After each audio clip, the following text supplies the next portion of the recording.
জুলাই আন্দোলনের আলোচিত নাম হাসনাত আব্দুল্লাহ সহ এনসিপির ৬ নেতা যাচ্ছেন সংসদে। প্রথমবার নির্বাচনেই জয়লাভ করলেন এই তরুণরা।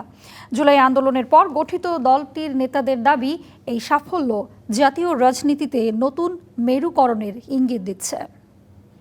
উত্থানের পর সংসদ ভবনের এই সামনে থেকেই নতুন রাজনৈতিক দল হিসাবে আত্মপ্রকাশ করে জাতীয় নাগরিক পার্টি এনসিপি। পরবর্তীতে নানা আলোচনা সমালোচনার পর ১১ দলীয় জোটের সঙ্গে সমঝোতায় গিয়ে জাতীয় সংসদ নির্বাচনে দলের শীর্ষ ৬ নেতা এই সংসদে আসন করে নিয়েছে। রাজপথের আন্দোলন থেকে রাজনীতির মূল কেন্দ্রবিন্দুতে তাদের এই আগমন রাজনৈতিক যে পট পরিবর্তন সেখানে নতুন ভূমিকা রাখবে।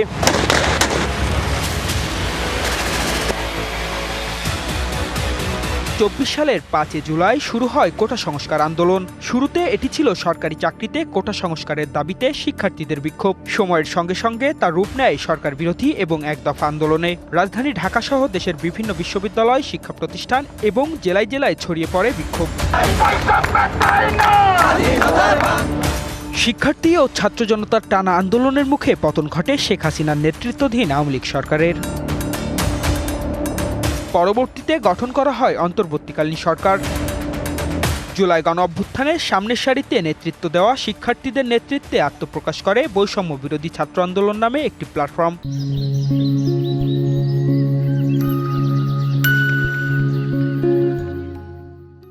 সংগঠনটি প্রথমে আন্দোলনের সমন্বয় প্ল্যাটফর্ম হিসাবে কাজ করলেও পরবর্তীতে রাজনৈতিক রূপ নেওয়ার সিদ্ধান্ত হয়।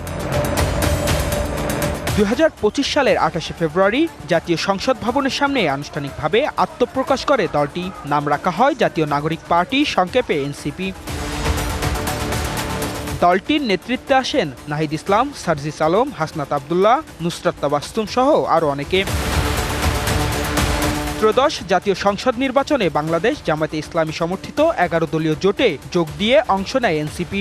জোটের পক্ষ থেকে দলটিকে ৩২টি আসনে ছেড়ে দেওয়া হয়। এই আসনগুলোতে শুরু থেকেই আলোচনায় ছিলেন নাহিদ ইসলাম, আক্তার হোসেন, আব্দুল হান্নান মাসুদ, সার্জিস আলম, ডাক্তার আতিক মোজাহিদ, হাসনাত আব্দুল্লাহ, নাসিরউদ্দিন পাটোয়ারি, আব্দুল্লাহ আল আমিন সহ অনেকে।